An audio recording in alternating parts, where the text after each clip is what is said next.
There are moments in your life that arrive disguised as something ordinary, a Tuesday evening that feels like any other, a quiet lull in a conversation that has happened 1,000 times before. They don't announce themselves with thunder or fanfare. They slip in through the cracks of the mundane. And it's only later, when you trace the timeline of your own heart, that you realize you are standing on the other side of a door you never saw open. For me, that moment smelled like old books and the lavender laundry detergent Liam insisted was the only one that didn't make him itch. It felt like the dead weight of his head on my shoulder, a pressure that was both a profound burden and the only thing holding me together. He was asleep. It wasn't a planned event, not a negotiated comfort. It was an accident of gravity and exhaustion. We had been watching some mindless documentary about deep-sea fish, the blue light of the television washing over the living room, turning the familiar landscape of my apartment into an alien seabed. I was more aware of the cartography of his breathing than I was of the bioluminescent creatures on the screen. The slow, rhythmic rise and fall of his chest, the subtle shift of his body against mine on the worn corduroy of the couch.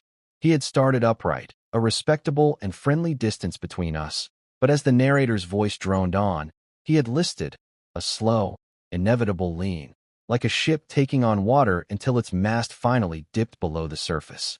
First his shoulder had brushed mine, a spark that I felt all the way down to my marrow. Then, slowly, with the agonizing grace of a falling leaf, his head had found the crook of my neck, his hair soft against my jaw. And he stayed there. This was the part that felt different, the variable in an equation I thought I had solved long ago. In the years I had known Liam, physical contact had been functional, fleeting. A celebratory backslap after a win, a quick, one-armed hug at an airport, the accidental brush of hands reaching for the same coffee pot. It was the casual, unthinking intimacy of male friendship, a language with a limited and strictly defined vocabulary. But this was a full sentence, a paragraph, a sprawling, unedited chapter. His breath, warm and even against my skin, was a form of punctuation I didn't understand. My own breathing had hitched, my body turning to stone, terrified that the slightest movement would break the spell, that he would wake up, realize the accidental geography of our limbs, and pull away with a self-deprecating laugh that would shatter the fragile silence. But he didn't.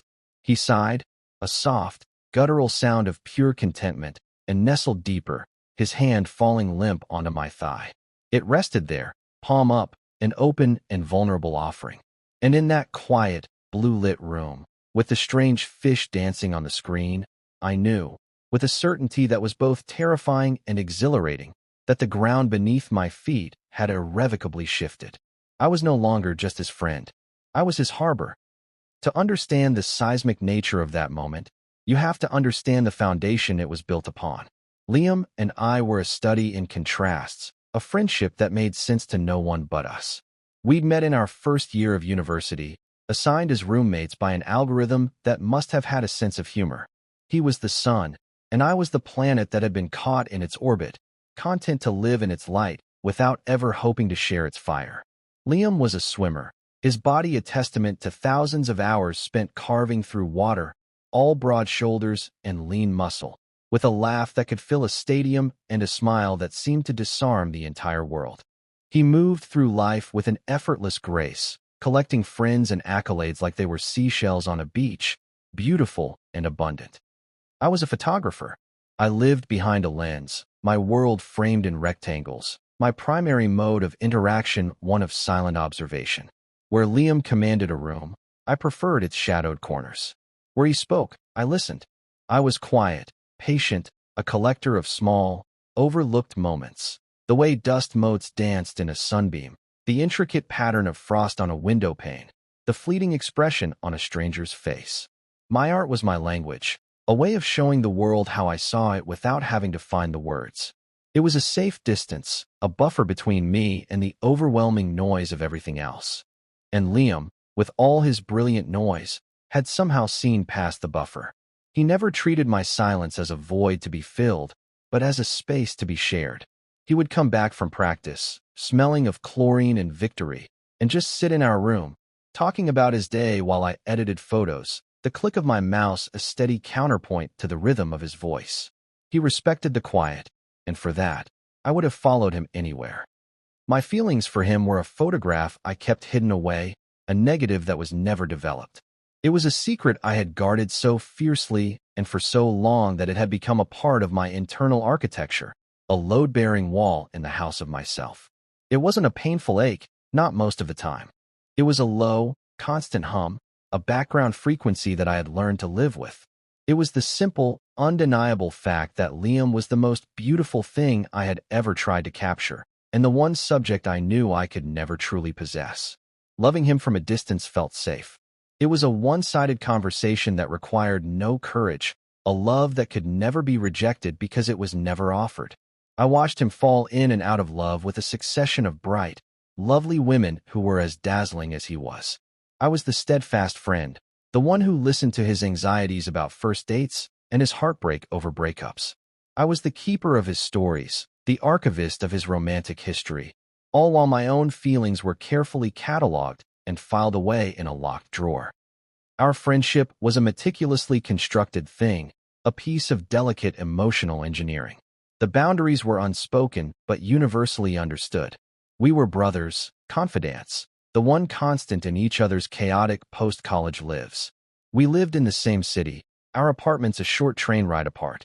We had a standing weekly dinner, a ritual that had survived jobs and relationships and all the minor upheavals of our 20s. The friendship was the safest place I had ever known, and that was why the weight of his head on my shoulder felt so dangerous. It was a tremor along a fault line I had spent years pretending wasn't there. It threatened the entire structure, and I was terrified that if I moved, if I breathed wrong, the whole thing would come crashing down around me. Ruining our friendship to satisfy a selfish, impossible hope was my greatest fear.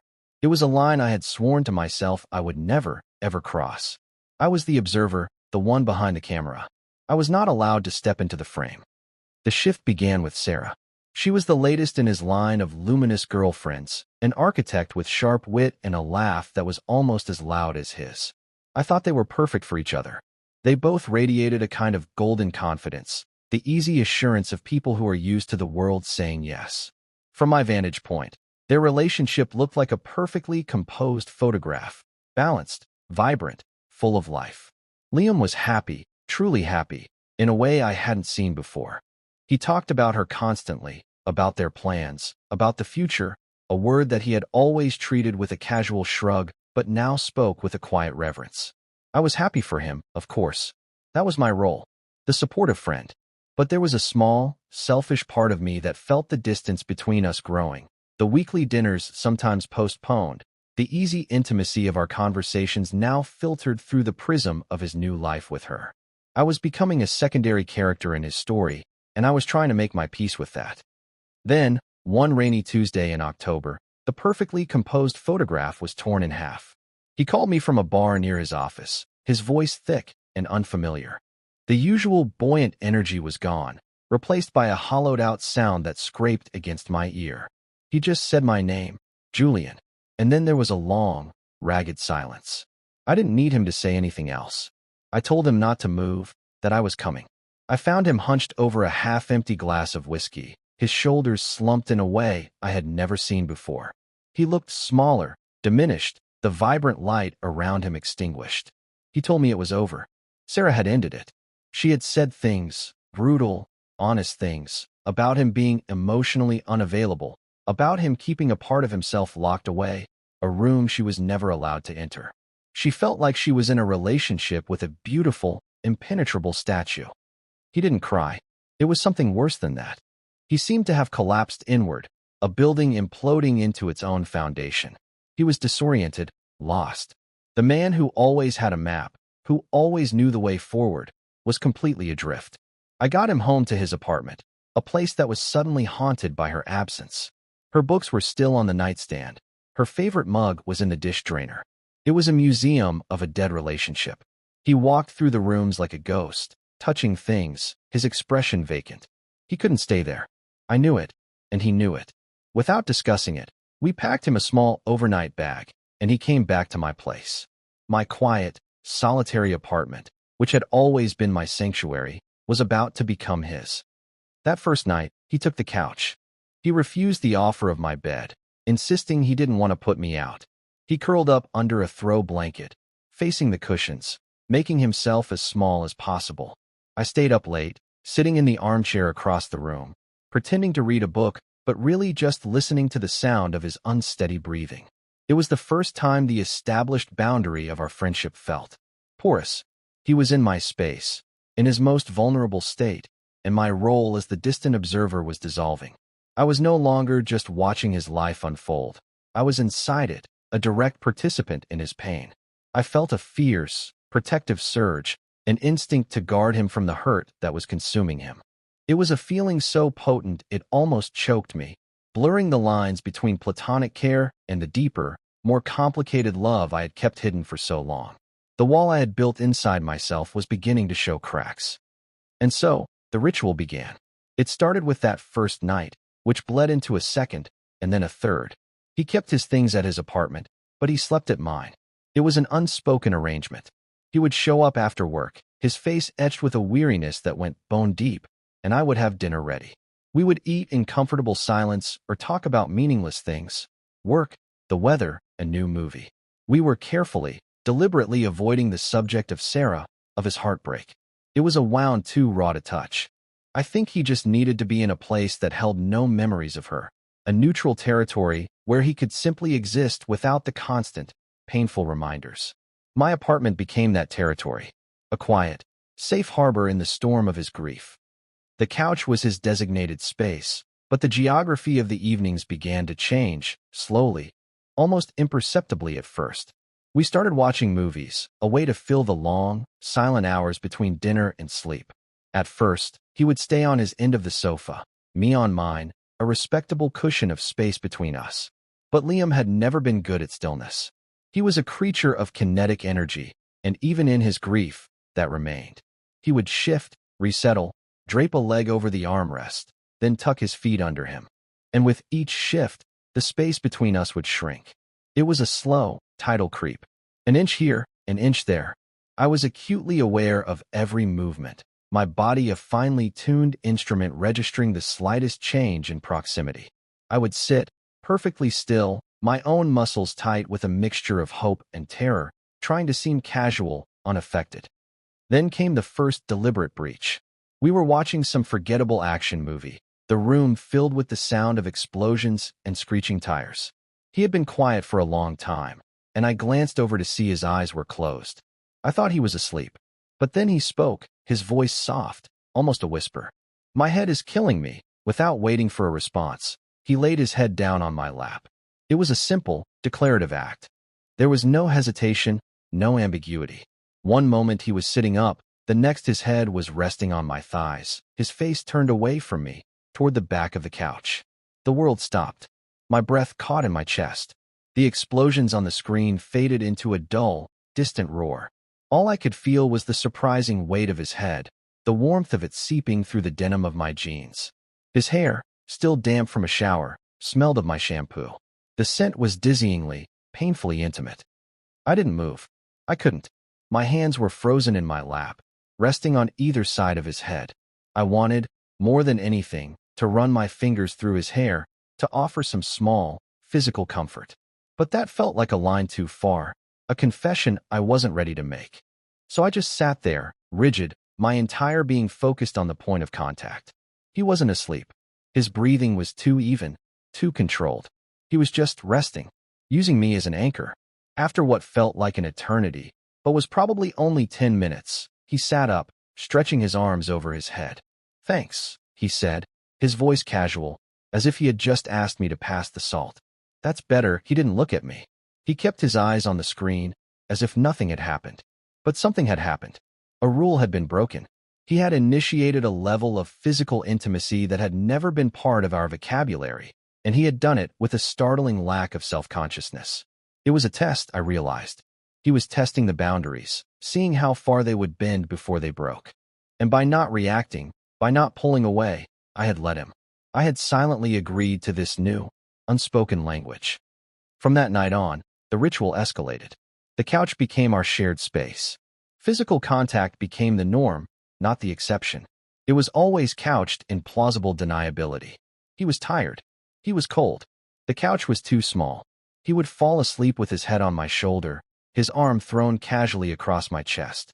Sometimes, we would both drift off, and I would wake up in the middle of the night to find us tangled together, his legs intertwined with mine, his face buried in my neck. In those dark, quiet hours, with the city lights painting patterns on the ceiling, I would lie perfectly still, memorizing the feeling of his body against mine. It was a torturous kind of bliss. Every nerve ending was on fire, screaming with a one I had suppressed for years. I was living in a dream I was terrified of waking from. The most confusing part was his seeming obliviousness. In the morning, he would untangle himself with a sleepy murmur, run a hand through his messy hair, and head for the kitchen to make coffee, as if waking up in my arms was the most natural thing in the world. There was no awkwardness, no apology, no acknowledgement of the intimacy of the previous night. It was as if our nights existed in a separate dimension, a dream space with no rules, and the light of day brought us back to the familiar, platonic reality of our friendship. I was living a double life.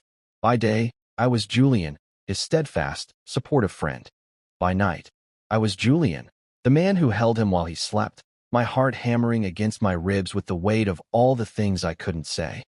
I became a scholar of his touch, an obsessive analyst of unspoken gestures.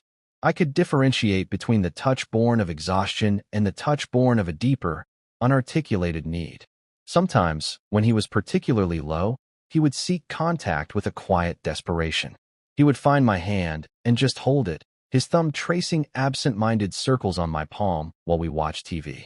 He never looked at me when he did it. It was as if the contact was a need so fundamental he couldn't help it, but acknowledging it would make it too real. I was his emotional ballast, his human weighted blanket. I was the one thing that seemed to quiet the storm inside him. And I let him. I let him use me for comfort, for warmth, for whatever it was he needed, because the selfish part of me, the part that had been starving for a decade, was finally being fed. Even if it was just scraps, it was more than I had ever had. I was terrified of what it meant, terrified of where it was leading, but I was even more terrified of it stopping. So I said nothing. I just continued to be his harbor, hoping the ship would one day decide to stay. The bedroom door became the new frontier. For weeks, he had been relegated to the couch, a space that was public, shared. My bedroom was my own, the one place that was still completely mine, a sanctuary within the sanctuary. The door remained closed, a clear, physical boundary. Then one night, after a particularly grueling week at his consulting job, he was beyond exhausted. He stumbled into my apartment, shed his coat and shoes, and mumbled something about needing to lie down for a minute before dinner. I assumed he meant the couch, but he walked straight past it, down the short hallway, and into my bedroom. I froze in the kitchen, a wooden spoon hovering over a pot of simmering tomato sauce. I heard the soft creak of my mattress as he lay down. A few minutes passed. I didn't know what to do. The protocol was unwritten. I walked to the doorway of my room and peered in. He was lying on top of my duvet, fully clothed, one arm thrown over his eyes. The room was dim, the late afternoon light filtering weakly through the blinds. He looked utterly spent, like a soldier fallen on the battlefield. "Liam," I whispered. He didn't move his arm, but his voice was thick with sleep. "Sakai, just 5 minutes, I should have left. I should have closed the door and given him space." But I found myself rooted to the spot, watching the slow, even rise and fall of his chest. This felt different. The couch was one thing. It was a liminal space. But my bed was the heart of my solitude. It was the most private space I had, and he was in it. He had crossed the threshold without an invitation, as if he inherently knew he belonged there. He didn't sleep for 5 minutes. He slept for 2 hours. I ate dinner alone, watching the television with the volume turned down low. Every creak of the floorboards, every distant siren, made me jump, worried it would wake him. When he finally emerged, his hair was a mess, and there were faint pillow creases on his cheek. He looked dazed, but also better. The deep lines of exhaustion around his eyes had softened. He apologized for crashing, but the apology was cursory, reflexive. He didn't seem to grasp the significance of what he had done. To him, it was just a more comfortable place to sleep. To me, it was the symbolic dismantling of the final wall between us. After that night, the bedroom door was often left ajar. It was an invitation. He would still start the night on the couch, but more and more often, I would wake up in the middle of the night to find him gone. A quick check would reveal the truth. He had migrated, at some point in the deep, unthinking hours of the morning, from the couch to the floor of my bedroom, curled up on the rug like a dog waiting for its owner. The first time it happened, my heart nearly stopped. I almost tripped over him in the dark. He was fast asleep, using a balled-up sweatshirt as a pillow. I stood over him for a long time, a whirlwind of emotions warring inside me. It was pathetic. It was endearing. It was heartbreaking. Why wouldn't he just get into the bed? It was a queen-sized bed. There was more than enough room. Was he afraid? Was he trying to respect some boundary he thought still existed, even as his subconscious actions sought to destroy it? I couldn't leave him on the floor. I gently shook his shoulder. Liam. Hey, get in the bed, you idiot. He stirred, his eyes barely opening.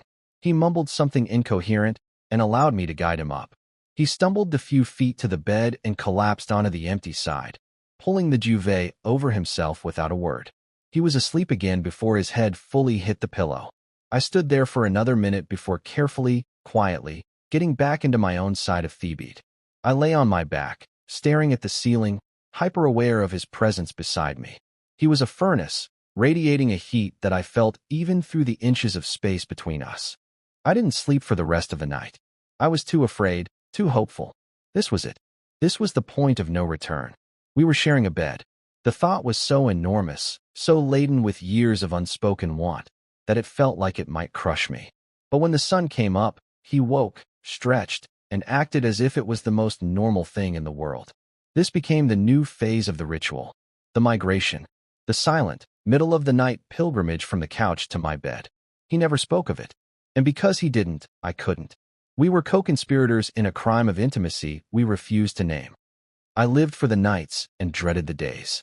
The nights were a fragile paradise of shared warmth and unconscious closeness. The days were a tense performance of normalcy.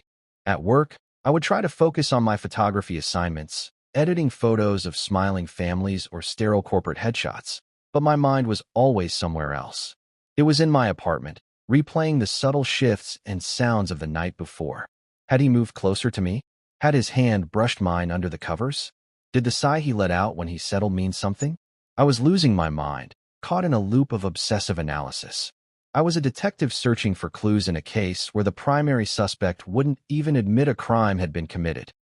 The breaking point, the moment that finally forced the unspoken into the light, arrived on a cold, windswept Saturday in November. It had been nearly 2 months since his breakup with Sarah. The raw, gaping wound of his grief had begun to scar over, but it was replaced by a deep, unsettling melancholy. He had seen her that afternoon. It was an accident. He was picking up coffee, and she was there, laughing with a new man. Liam recounted the story to me that evening, his voice flat, devoid of emotion. He described the man as tall, handsome, everything you would expect. He didn't sound angry or even jealous. He just sounded erased, as if seeing her move on had confirmed his own invisibility. That night, the ritual was different. There was a desperation to it. He didn't even pretend to be interested in a movie. He just came and sat next to me on the couch and immediately leaned his head against my chest, wrapping his arms around my middle as if he was afraid he might float away. He was trembling, a fine, barely perceptible tremor that I could feel through his shirt. I wrapped my own arms around him, holding him tightly. This time, it didn't feel like an accident of gravity or a casual gesture of comfort. This felt like a plea. We sat like that for a long time, in the dark, the only sound the hum of the refrigerator and the frantic beating of my own heart. He felt fragile in my arms, like a bird with a broken wing. All the bravado, all the sunshine and easy confidence that was so quintessentially Liam had been stripped away. All that was left was this raw, aching need. His voice, when he finally spoke, was a ragged whisper against my collarbone. "Julian, I'm here," I said, my own voice husky. He shifted, pulling back just enough to look at me. The room was dark, but the faint glow from the streetlights outside caught the moisture in his eyes. His face was a landscape of conflict, of confusion, and a deep, profound sadness. He looked like he was on the verge of saying 100 different things, but the words wouldn't form. His gaze dropped to my mouth, and then back to my eyes. The space between us crackled with a tension so thick I could taste it. It was the culmination of years of silence, of months of ambiguous touches and shared beds. Everything was leading to this single, suspended moment. He swallowed hard.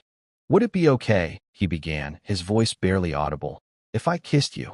The question hung in the air between us, terrifying and beautiful. It wasn't a proposition. It was a request for permission. It was an admission of vulnerability so profound it took my breath away. He was giving me the choice. He was giving me the power to destroy everything, or to build something new. All my fears, all my anxieties about ruining our friendship, about misreading the signals, they all coalesced into that one moment. I could say no. I could laugh it off, pretend it was a joke born of his grief and confusion. I could preserve the safe, stable foundation of our friendship forever. I could remain the observer, or I could step into the frame. I didn't answer with words. I couldn't. I just leaned forward, closing the small, agonizing distance between us, and gently pressed my lips to his. It wasn't a kiss of passion or pin-up desire. It was a kiss of confirmation. It was quiet and soft and tentative. It was a question and an answer all at once. It tasted of salt and sadness and a desperate, fragile hope. His lips were softer than I had imagined. He made a small sound, a sigh of relief that shuddered through his entire body, and his hands came up to cup my face, his thumbs stroking my cheeks. He kissed me back, a slow, deepening pressure that felt like coming home. In that kiss was every unspoken word, every shared silence, every night spent pretending we were just friends.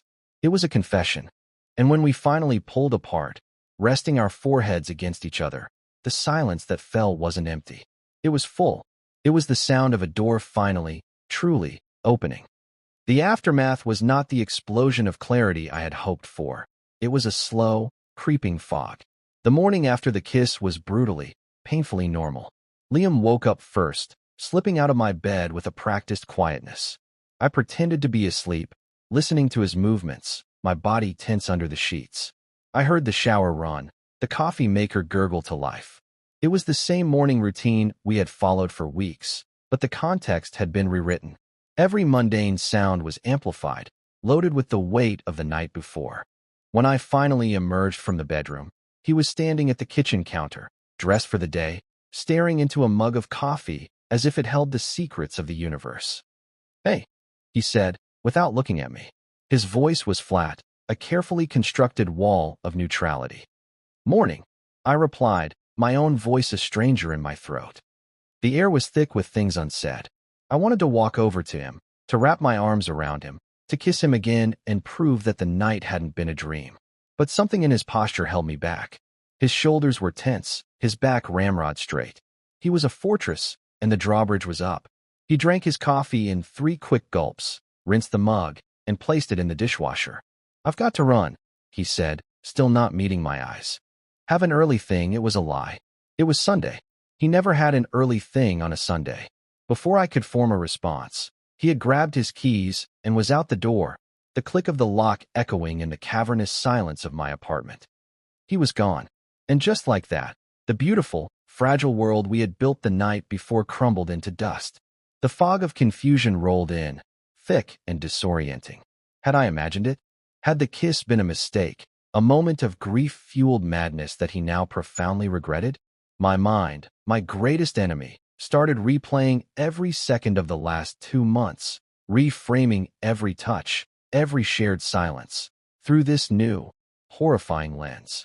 I wasn't his harbor. I was a port of convenience in a storm. I had been a warm body, a source of mindless comfort. I had mistaken a desperate need for affection for a genuine desire for me. The thought was a cold, sharp knife twisting in my gut. The pain was worse than the years of silent pining, because for one brief, shining moment, I had allowed myself to hope. The next few days were a special kind of hell. He didn't come back to the apartment. My texts went unanswered, met with a crushing, digital silence. I called once, and it went straight to voicemail, his familiar, cheerful greeting a cruel mockery. He was avoiding me. He was erasing me.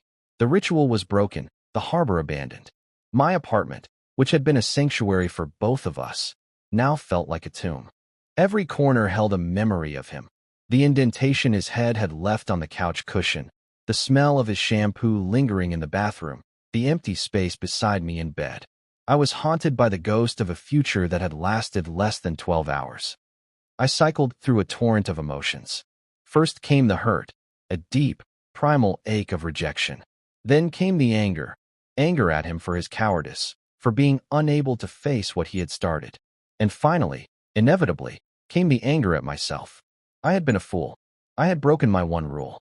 I had stepped into the frame, and in doing so, I had overexposed the entire photograph, bleaching it out until nothing was left. I had risked the most important friendship of my life for a kiss, and I had lost. The silence from him was the confirmation. I had not only lost a potential future, I had lost my past, too.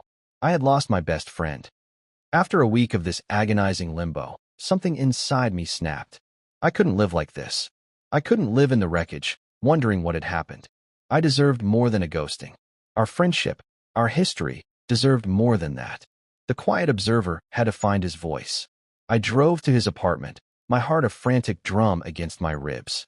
I had no plan, no speech prepared. I was running on pure, uncut fear and a desperate need for an ending, even if it was a painful one. I used the spare key he had given me years ago, a key I hadn't used in months. The act felt like a transgression. I found him in his living room, sitting in the dark, surrounded by packing boxes. The room was half dismantled. Books were piled on the floor, pictures were off the walls. It looked like he was leaving. The sight sent a fresh wave of panic through me. He looked up as I entered, his face illuminated by the light from the hallway. He looked terrible. He was unshaven, with dark circles under his eyes. He looked like he hadn't slept in a week. We just stared at each other for a long moment, the silence stretching between us like a chasm. "What are you doing?" I finally asked, my voice trembling slightly. "I don't know," he said, his voice hoarse. "Making a mess." I walked further into the room, my resolve hardening. "You can't do this, Liam. You can't just disappear. You don't get to kiss me and then vanish from the face of the earth as if nothing happened. Our friendship, what we have, what we had, it means more than that. I deserve more than that." The words came out stronger than I felt, a dam of frustration finally breaking. He flinched, as if I had physically struck him. He ran a hand over his face, a gesture of pure exhaustion. "Julian, He trailed off, unable to finish. "You what?" I pressed, stepping closer. "You're sorry? You regret it? It was a mistake? Just say it. Just tell me the truth so I can move on. Whatever it is, it's better than this silence. This silence is killing me." He finally looked at me, and his eyes were filled with a raw, desperate panic that mirrored my own. "I can't," he burst out, his voice cracking. "I can't say it was a mistake because it wasn't. That's the problem. It wasn't a mistake." He stood up and started pacing the small space between the boxes, his movements agitated, trapped. "That kiss, it was the first thing that has felt real in months. And that terrifies me." He stopped pacing and faced me, his hands clenched into fists at his sides. "Do you have any idea what my life is supposed to look like? I'm the swimmer, the consultant, the guy with the pretty girlfriend. I have a path. It's all laid out. Sarah, a house, a dog, 2.5 kids. That's the plan. It has always been the plan." He gestured wildly around the half-packed room. "And then she leaves, and she says I'm emotionally unavailable, that there's a part of me I keep locked away. And I thought she was crazy. But she was right." He took a shaky breath, his gaze locked on mine. "And that locked room, I think you have the key. All this time, I thought I was just sad about her. But it's more than that. I wasn't just leaning on my friend. I was coming home. Being with you, in your quiet apartment, it was the only place the noise in my head stopped. The only place I felt safe. And I didn't understand what it meant. I didn't let myself understand what it meant. And then I kissed you," he continued, his voice dropping to a whisper. "And everything made sense. And nothing made sense. It felt right. It felt more right than anything with Sarah ever did. And the moment I felt that, I panicked. Because you're not in the plan, Julian. You wreck the plan. You wreck everything I thought I knew about myself, about what I wanted. And I got scared. I was so scared that I ran." He finally stopped, his confession hanging in the air between us, raw and honest and painful. He looked utterly lost, a man standing in the ruins of his own carefully constructed life. The anger I had felt completely dissipated, replaced by a wave of profound empathy. He wasn't a coward. He was just terrified. He was as lost in the fog as I was. I closed the distance between us, standing in front of him among the boxes and the debris of his old life. I reached out and took his hands. They were ice cold. "So wreck the plan," I said softly. "The plan is miserable. Look at you. The plan is making you pack up your life in the dark. Maybe we can make a new one. Together." Tears welled in his eyes, and he didn't bother to wipe them away. He just nodded, a small, jerky movement. He squeezed my hands, a desperate, anchoring grip. "I don't know how," he whispered. "I don't know what to do." "You don't have to," I said. "We can just start here. No more running. No more silence." He let out a long, shuddering breath, a sound of profound and utter relief. It was the sound of a man who had been holding his breath for his entire life and was finally exhaling. He leaned forward and rested his forehead against mine, just as he had after the kiss. But this time, there was no fear, no uncertainty. There was just the quiet, shaky beginning of something new. We stood there for a long time, in the middle of his half-packed life, holding on to each other. The fog was finally beginning to lift. The resolution wasn't a sudden sunrise. It was a slow, gentle dawn. There were no grand declarations, no immediate solutions. We didn't solve everything in that one conversation amidst the packing boxes. Instead, we simply made a choice. We chose to stop running, from ourselves and from each other. We chose honesty, however fumbling and awkward it might be. That night, we didn't pack any more boxes. We ordered pizza and sat on the floor of his dismantled living room, and we talked. We talked for hours. He told me about the pressure he had felt his whole life to be a certain kind of man, a pressure so constant he had never even recognized it as a cage. I told him about the years of quiet affection, of living behind a lens, afraid to step into my own life. It was like developing a photograph in a darkroom. Slowly, carefully, the true image began to emerge from the darkness, blurry at first, then sharpening into focus. He didn't move back into my apartment. Instead, I helped him unpack. We put the pictures back on the walls, we reshelved the books, we reassembled his life. But this time, it was on a new foundation. The change was in the small things, the subtle shifts in our shared atmosphere. The ambiguity that had been a source of so much anxiety was replaced by a quiet intentionality. When he reached for my hand now, it wasn't an absent-minded gesture of need. It was a conscious choice. He would look at me, a small, questioning smile on his lips, and lace his fingers through mine. The touch was no longer a question I had to decipher. It was a statement. The couch in my apartment was still our place, but its purpose changed. It was no longer a space of accidental intimacy born of plausible deniability. Cuddling during a movie wasn't something that just happened because he was tired. It was something we chose to do because we wanted to be close. He would open his arm, an explicit invitation, and I would settle against his side, resting my head on his shoulder. And he would rest his cheek on the top of my head, his breathing a steady, comforting rhythm. The tension was gone, replaced by a profound and peaceful sense of rightness. The constant, frantic internal monologue in my head, the endless analysis of every gesture, finally went quiet. It was replaced by a calm I had never known. We learned a new language together, one spoken not just in touches, but in quiet words of affirmation. "I missed you today," he would say, and the simple sentence would hold a universe of meaning. "I'm glad you're here," I would reply, and know that he understood the depth of the sentiment. We were learning to be vulnerable in the light of day, not just in the shadows of exhaustion and grief. He was still the sun, but his light no longer felt like something I could only orbit from a distance. It was a warmth that I was invited into, a light that I could share. And he, in turn, learned to appreciate the quiet. He found a comfort in my stillness, a peace in the calm I had always cultivated. We were balancing each other, two different elements finding a new, stable compound. The first time he stayed the night at my apartment after our conversation, the dynamic was entirely different. There was no pretense of the couch. After we brushed our teeth, standing side by side at the sink in a comfortable, domestic silence, he simply turned to me. "Your bed, or mine?" he asked, though he already knew the answer. We walked to my room together. The door, which had once been a symbol of a final, sacred boundary, and then an ambiguous invitation left ajar, now served a new purpose. I closed it behind us. The soft click of the latch, a sound of privacy and intention. It wasn't about shutting the world out. It was about sealing our world in. We lay in bed facing each other, the space between us charged not with tension, but with a tender, hopeful energy. He reached out and tucked a stray piece of hair behind my ear, his fingers lingering on my skin. "I'm sorry," he whispered, "for being scared, for hurting you." I shook my head, covering his hand with my own. "We were both scared," I said. "But we're not anymore," he smiled, a genuine, unburdened smile that reached his eyes, the kind I hadn't seen in months. And when he leaned in to kiss me, it was not the desperate, questioning kiss of that night on the couch. It was a kiss of certainty. It was slow and deep and sure. It was a promise.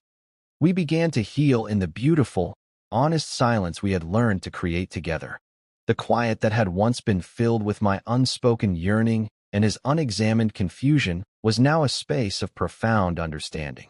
It was the quiet of two people who no longer needed words to know they were safe, to know they were home.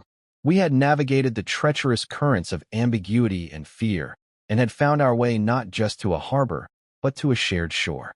The photograph of my life was no longer a solitary landscape, observed from a distance. I had stepped into the frame, and I had found that the image was infinitely more beautiful with him in it, standing right beside me, his hand holding mine, our focus fixed on the same horizon. The future was no longer a pre-written plan to be followed or wrecked. It was a blank canvas, and for the first time, we were holding the brush together.